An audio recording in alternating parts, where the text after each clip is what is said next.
Before we dive into this next episode of Both Sides of the Check, let me take a moment to recognize our sponsor, Miss Cat Consulting. We help people that are looking to start their own business take your concept to company. So if you're interested in learning more, make sure you go to connectwithmisscat.com. In the meantime, sit back, relax, and we're going to pull back the curtain of entrepreneurship while we sit down with another great check writer. Welcome back, everybody. It is your girl, Miss Cat, your coach, accountability partner, and teacher. And you're locked in here at Both Sides of the Check. I have yet another great check writer here. This show, we open the back end of this journey called entrepreneurship. And I think that the best way to do that is to bring it raw and real from other entrepreneurs, other people that's out here doing it full time, right? So we're going to start season 4 off with a bang. We got none other. Come on, girl. Look, she ready. She ready. Go ahead and tell them who you are and what it is that you do. I am Chef Cassi, the owner, operator, and founder of Chef Cassie's Table, where we eat with our eyes first. Okay. I'm also a food manufacturer. I am also a TV personality. Okay. I'm also a bomb-ass mom. Hey. I ain't gonna lie. That's a part of this journey. Okay. Hey, trust me, I know. Being a full-time with 2 teenagers, trust me, I know.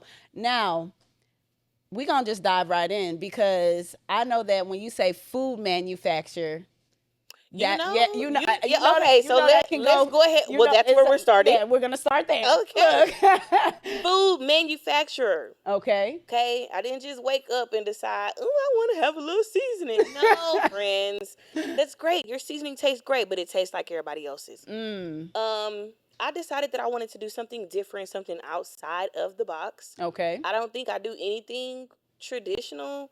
So I have the most amazing syrup, as a matter of fact. It is a cognac butter pecan syrup. It's really good, by the way. It is delicious, and I'm really proud of this product because it is different.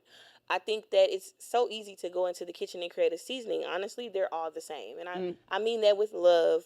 Shout out to all the entrepreneurs who are creating seasonings. Shout out to you. Shout out to all of you. However, that's not what's going to get you on the other side of the check. Okay. Well, keeping it real. I see you starting off strong. Okay, so why don't you, now, before we do all that, let me ask you this, though. You are a chef, but how did that start? Like, how did you, did you go to school? Like, tell us about the journey before being a chef. We ain't got time, but give us the short version. I'm definitely giving you the quick version here. For me, I have always been a chef. I started out cooking as a little kid. Okay. It's in my bones. It's in my roots. My dad taught me how to cook. Okay. And his mom is the equivalent to what we would call a chef today. You know, she grew up in Mississippi. So she was that grandmother, that auntie, that church person with food in the back serving everybody. That was her. So that's where I come from. That is in me. And so I used to be a little kid jumping up in the top of the cabinet, pulling down all the cookbooks and cooking all the food while my parents weren't home. Ooh. And then I would throw it away before they got there, try to open the windows and spray air freshener. It was ridiculous. But I did that as a little kid. Betty Crocker cookbooks just were at my house. Awesome. I got you. So before you went full time with being a chef, did you have any jobs or anything that prepared you for that journey, or did you, I guess, just jump right in? That's a good question. So for me, I wanted to be a teacher. Okay. I really, really wanted to be a teacher. That's and then I found out how much teachers make. I ain't gonna lie. I was like, that ain't it. That's not it. So I started getting into the healthcare spaces, and I was like, you know what? I would be pretty good at maybe being a doctor or a physician assistant, something like that. So then I switched gears, but my talents always were in the kitchen. And I think that kind of like overlapped over time. At one point I was teaching, but that just wasn't cutting it. Got you. So through your journey of trying to find yourself, right? You said that you were teaching, taking jobs here and there. Is there anything within those jobs that now that you're full time, like you could say, man, I Everything. give us some examples of Everything. what you I mean by that. From my past, I have pulled one part of everything into who I am today. Everything, even the men who broke my heart. Oh Lord. You know what I mean? Like, you bring those lessons Yeah, with you to entrepreneurship. got you. That dude who played in your face, Yeah. his personality carries over into a client that's trying to play in your face. Like, Well, for real. You that know, is quite everyday true. situations. I think that's what makes entrepreneurs who they are. Yeah. It's being able to take a everyday real life situation, bring it into something that you're dealing with right now, and you facing adversity head on. For me, I started out thinking that I was gonna be a teacher. I was doing my thing, and then whoop de doo, pregnant with twins. Who is gonna be able to afford health care for two babies on a teacher salary? For No sure. one. Got But you. their dad, my husband, was there to help me figure things out. And I mean, honestly, it just kind of went from there. That's when I decided, well, since I'm at home. But really, that's where my story began as far as being a chef. I was at home. I wasn't a Mm. check casher or a check You writer. were just at I was a home. check spender. I I cannot. was a I check cannot. spender. I But cannot. but for real, that's when I really started to find myself. Mm. Being at home with two kids drove me crazy. So I started cooking all Just these crazy elaborate meals at home and posting pictures. This was mm. before posting pictures of food was a thing. I'm talking about this is before Instagram was flooded with food reels and all of that. I really just was genuinely posting a picture of my food that I cooked for my family out of boredom. Interesting. And that is where things change. Let me find out that your journey started out of boredom. It did. Wow. Started from boredom and then turned into survival. Got so tell us about that. So Yeah. because how do you yes, give us the tea, girl. So Because how do once you go from I'm bored, let me take some pictures of my food and to now it's survive. Like how does that work? What Listen, happened? you already asked me, do I pull previous experiences into my current business life? Yes. So I'm posting these pictures, and I have a friend. Shout out my girl Crystal. She is the goat. She the Mm, coldest in the city. She okay. saw me posting these pictures and was like, "Girl, are you cooking? You a chef now? Like, what are you Mm, doing?" I was like, "No, I'm at mm. home. I'm bored out of my mind." And she literally called me on the phone and was like, "If you keep cooking, I'm gonna put you to work." Wow. And I Okay. was like, You I'm not trying to work. I have 6-month-old kids, like, yeah. That and my ain't it. oldest Yeah. daughter, like, that was a lot to juggle. But she was very serious. If you know Crystal Solomon, she be by her bread. So she called me and was like, "Hey, friend, I need some extra hands for this job." And I was like, "Oh my gosh, she's for real." I'm freaking out. I'm panicking. I'm like, "Oh Lord." Now I gotta ask my husband, "Can I go back to work?" Mm, But she called me with a real opportunity, and I couldn't help but to jump all over it. She said, "Hey, I got this real hush hush situation going on in DC, and we putting together this wedding, and it's for some people I can't tell you about." And I was like, "Girl, this sounds really weird." She was like, but you went with it. Look. we gonna put you on a flight, Cassie. Don't ask no questions. Just show up, do your thing. I know you have everything, all the tools, blah blah blah." So I show up. Unbeknownst to me, this wedding is actually the most pivotal moment in my life. Wow. Um, former First Lady Michelle Obama's personal Wow. assistant was getting Wow. married to former president's Secret Service agent. These Wow. two really dope Wow. people were getting married, and I was a part Part of of the that. staff to prepare Wow. and cook the food. Wow. That is actually where this part of the journey began. So if you can imagine, when I came home, my life would never be the same again. I Yeah. mean, I was now known as one of the people who were on this. This was a highly publicized event. It Understood. was really dope. I mean, Un- there were no phones or anything allowed. wow. Dog sniffing, Wow. going on outside of the space. So it's one of those moments that I cherish forever that I can't really relive. Understood. There's no documentation of it. Maybe in People magazine. Got you. So, wow, that is dope. So you go from being bored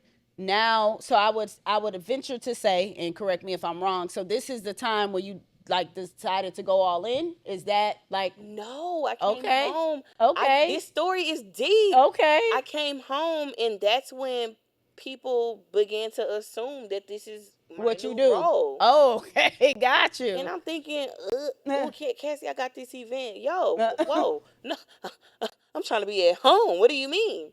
But it became survival once I realized my twins were getting older, Yeah. and I did need to start getting my finding myself finding my way back to myself. Mm-hmm. Well, I wasn't going back to the classroom, Understood. not for $3.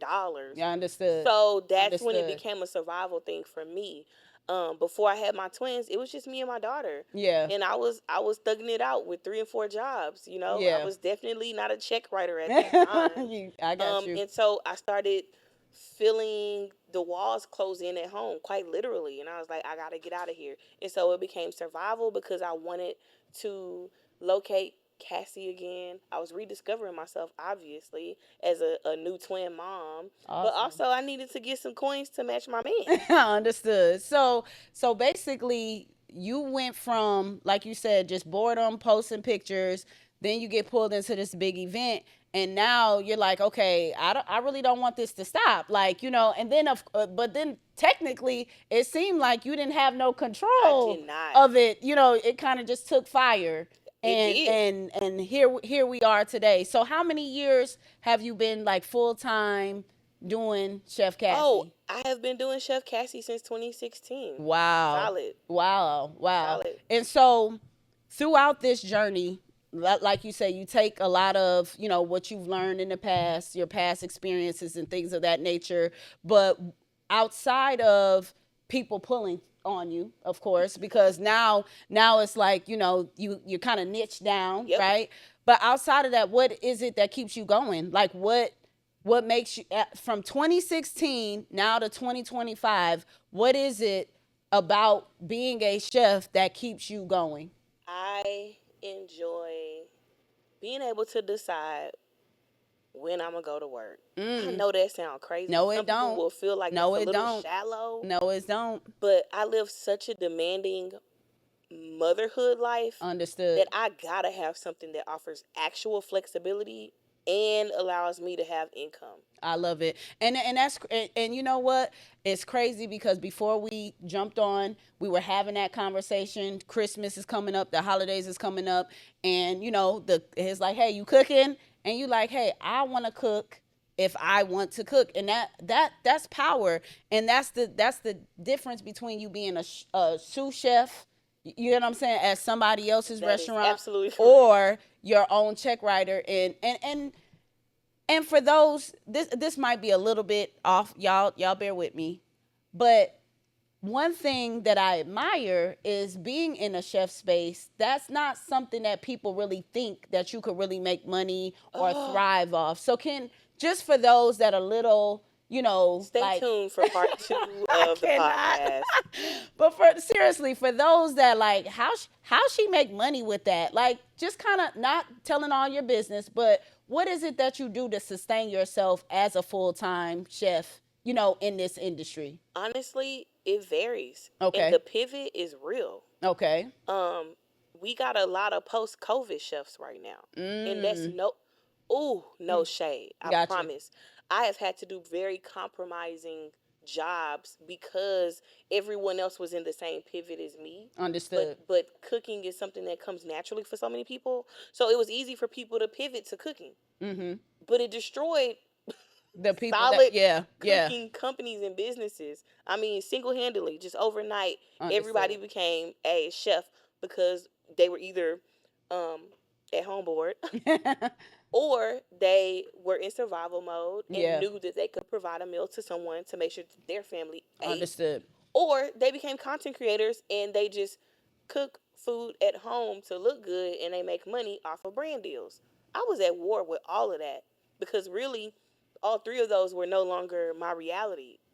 I was just working my job at that point, Understood. you know? And you know what? That kind of takes us to our next segment, because as check writers, I know that there's, some point in time where you hit an NSF, a non-sufficient fund, right? The So you first.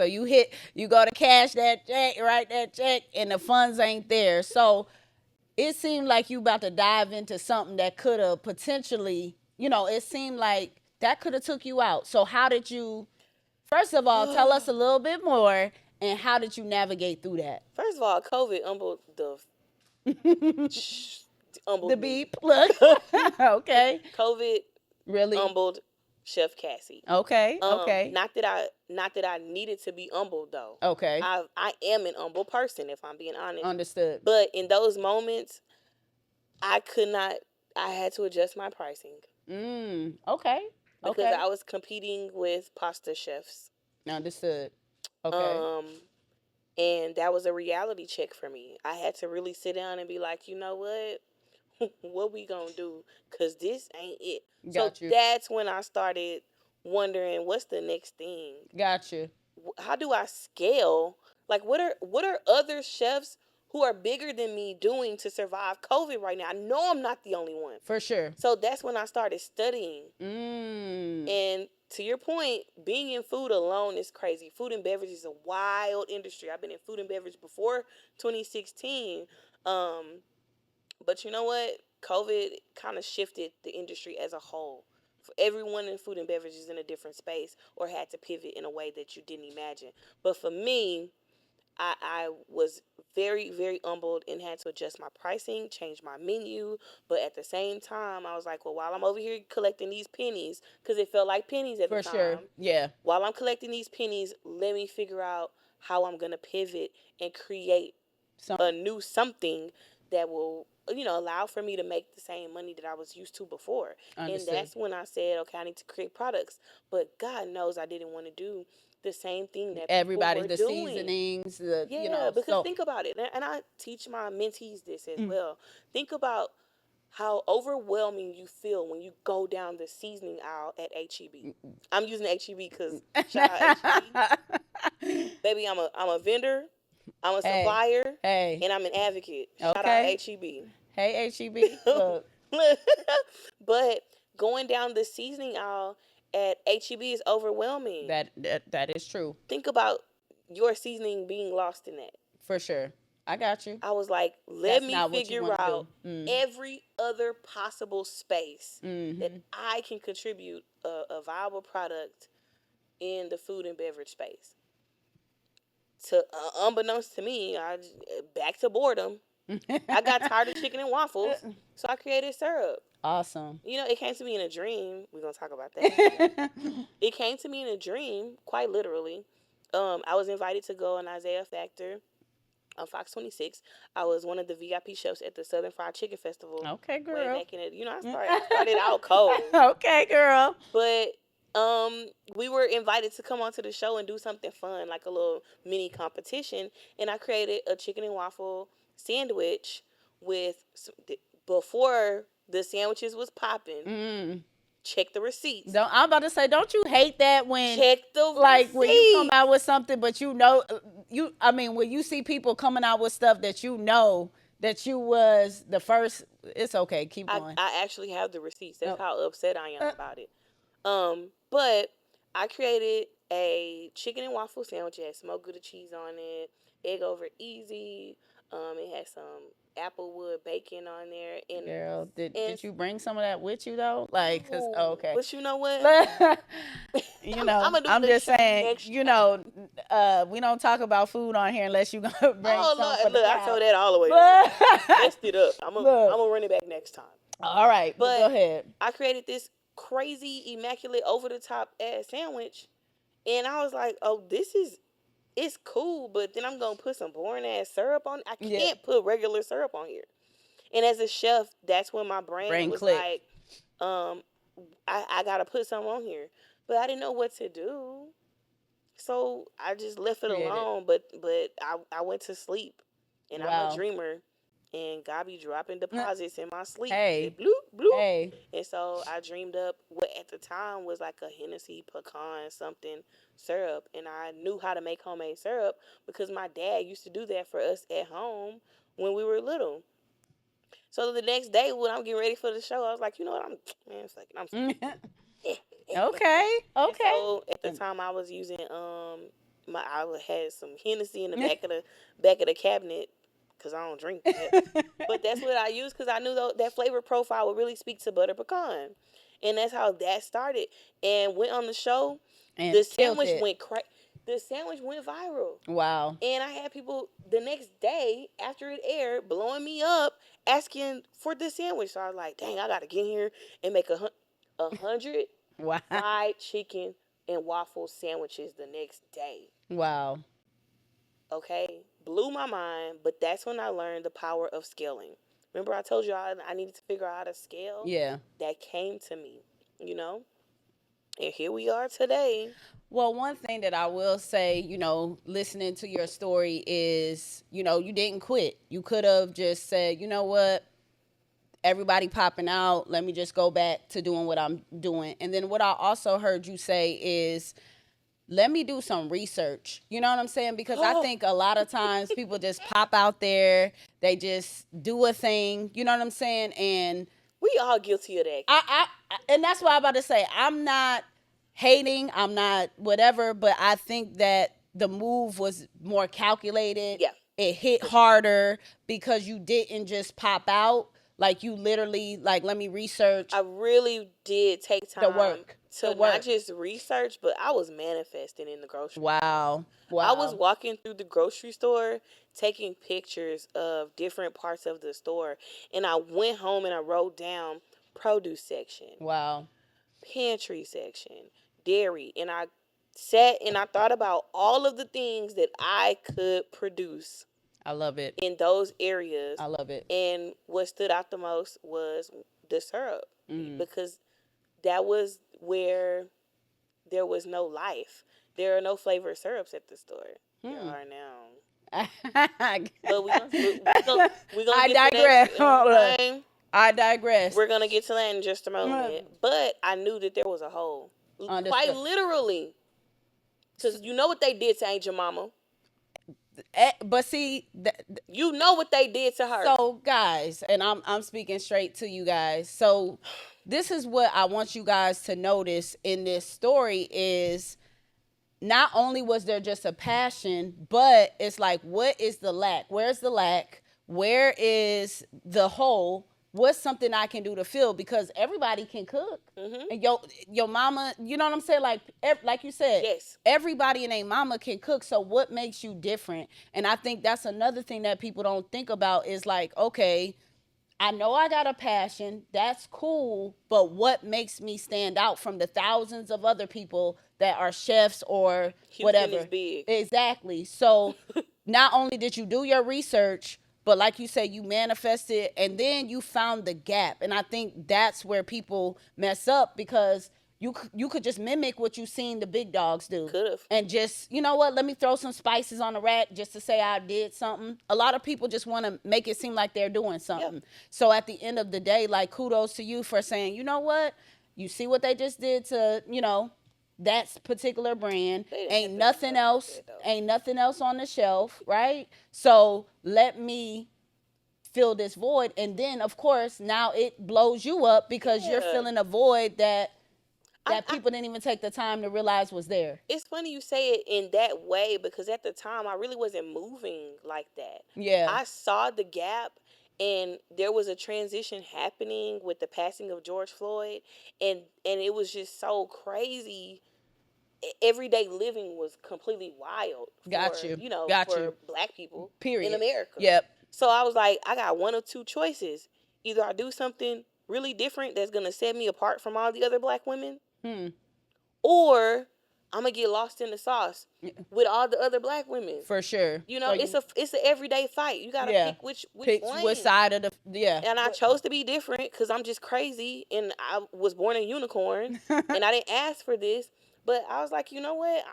I'm just going to do this crazy thing. Understood. That nobody else is doing still today. And now I'm just really glad that I'm positioning myself ahead of the game in enough time to where now everybody can copy me. Exactly. But I'm already gone. Exactly. And by the time y'all get the recipe, it's already. And you know what? It ain't even that deep. The ingredients are there. You know what I mean? But the passion has to be there too. And the knowledge has to be there too. For sure. And on top of that, some things are just straight God given. Correct. So the thing you can't take it from me. So this the thing. I'm gonna use a chef analogy. you could give the whole recipe book, baby, but the flavor is never gonna taste the same, especially when some of those ingredients are God given, for That's sure. real. So at the end of the That's day, real.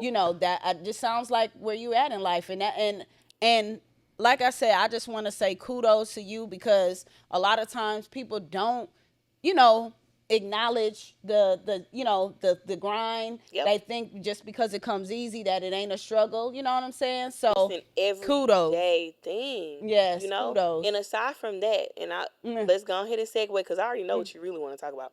mm. Aside from that, I think a part of the everyday grind for me, okay, is incorporating my health into this. Okay. I got a Okay. real crazy health story, Wow. In 2018, before Yeah. all the things, I experienced cardiac arrest and I was in a coma for 3 days. Jesus. And my life literally changed overnight. And I didn't think I was going to be doing any of Anything. this. Wow. I had a 50% chance of living. Wow. And I Wow. would wear my scar like a badge of honor because I have a pacemaker defibrillator implant in my heart. And that is another piece of this survival story, Kat. For sure. For You sure. know, I now have my family and my friends and my followers and, people who maybe don't like me as much I cannot. watching me, and that is a part of the survival. That's a part of my story. So I can't be here And and not. talk to you and not talk about that. But having long QT syndrome is something that would change my life forever. I'm thinking I'm getting all cute, Yeah. going to the nail shop, getting ready to go to the Bahamas with my family, and I experienced cardiac arrest right there in the nail shop, and I Jesus. was a lifeless body for over 45 minutes. They got a timestamp on that thing. And Wow. if you know anything about um, uh, performing CPR, normally after 30-35 minutes, Yeah. that is Wow. it. Wow. Full on compressions in the middle of the nail shop, okay, on a Monday morning. And somebody who was sitting next to me getting her feet pedicured jumped right in and started life saving techniques to see if that could even be a thing. And most people don't live after CPR. Jesus. Wow. Most don't. I think the number might Mm. be around some teens percentage. Wow. CPR is a very important life saving technique that I encourage a lot of people to learn because I'm also a CPR I certified cannot. instructor. I cannot. But first of all, we want to thank the Most High that you are still here, Absolutely. and that actually leads me to my last point, our last segment, because obviously with you being here is something that you are here to impart in somebody else, right? So our last segment on both sides of the check is to leave a deposit Yep. for those that are, especially for those that are looking at us. They're like, oh, they full-time entrepreneurs. There's no way that I can do that. There's no way that I can, join that side of the fence. What would you say to those, That's especially with all all of the this, things, all of girl. this, With all the all of things. this, and God left you here to Brought be me back here. brought you back, Man, I right? got a time of death, Cat. Jesus Christ. So, with that being said, I need you to breathe life into the mic, girl, and tell, for those that are cashing checks, they're thinking about being a check writer, what would you say to them today? Shout out to all the cash, the Check check cashers. cashers. Uh-huh. Okay, shout out. We have all been there. Somebody got to stay there. Let's be clear. Yeah, okay. But but for all the cash, the Check check cash. cashers Yep. that want to become check writers, I gotta tell you that you have to find your groove. Mm. It's so cliche. But Stay in your it's so lane is real. so cliche. But honestly, I can't imagine that I would be where I am today if I was trying to mind somebody else's business. Wow. So mind the business that pays you. I think that's what Quite I heard you literally. say. Okay. Okay. Quite Mm. if it ain't Mm. paying you, then don't Got you. you stay out them people. Do Okay. your thing. Got you. Did you get all Okay. that? I got all of that. So we need to mind the business that pays us. But seriously, in all seriousness though, we definitely need to find what works. Don't try to mimic the crowd. Don't, because you see somebody doing something, do your thing. You know what? And I'm gonna say this: Mm. ride the wave. I get it. I Yeah. know, but you got to remember that whoever you're mimicking was also at some point the person who created that. So Wow. you want to become that person. That person that you're mimicking is the check writer. So Got you. you got to become the check writer. Yeah. And that requires discipline, that requires focus, that requires creativity. You Hmm. got to use your left and your right brains to be a check writer. Let's just say that. Hey, You hey. know? Well, you man, this has been such a great episode, and I definitely appreciate you taking out your time with all the 50, 11 things you got going on. We didn't even To talk about all the look, things. Look, we kept it cute. I appreciate your time. So for those that want to stay connected, they want to follow you, maybe even book you, for some food, whatever. How do we stay connected with you? You can always find me at chefcassi.com. Okay. That is CHEFCASSI.com. Okay. Now, if we want to get some of this syrup, I got a few bottles, but I'm just saying for those Listen, that's trying to get some syrup, where can they go to get the syrup, girl? that's a loaded question these days. Okay. Well, look. First of all, you can find me at your closest Central Market. Okay. Central Market is an extension of the HEB brand. So Okay. if you are here in Texas, you are so lucky. You can go to the closest Central Market to you. I am on the breakfast aisle with all the other syrups. You can also purchase from my website, chefcassi.com. Cassie's Cupboard is where you want to click.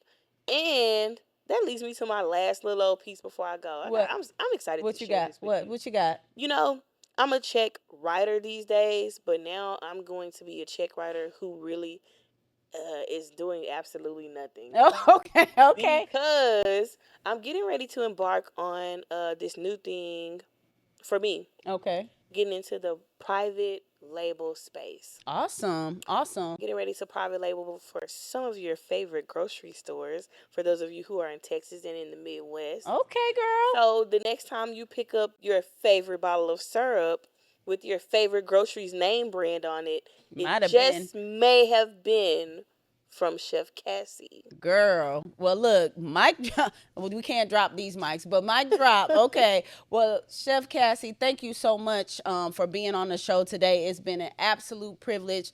For y'all that are watching, keep tuning in week after week. We're going to bring on a full-time entrepreneur, a check writer that is going to help you make the decision on if this is where you want to be on the other side of the check. All right.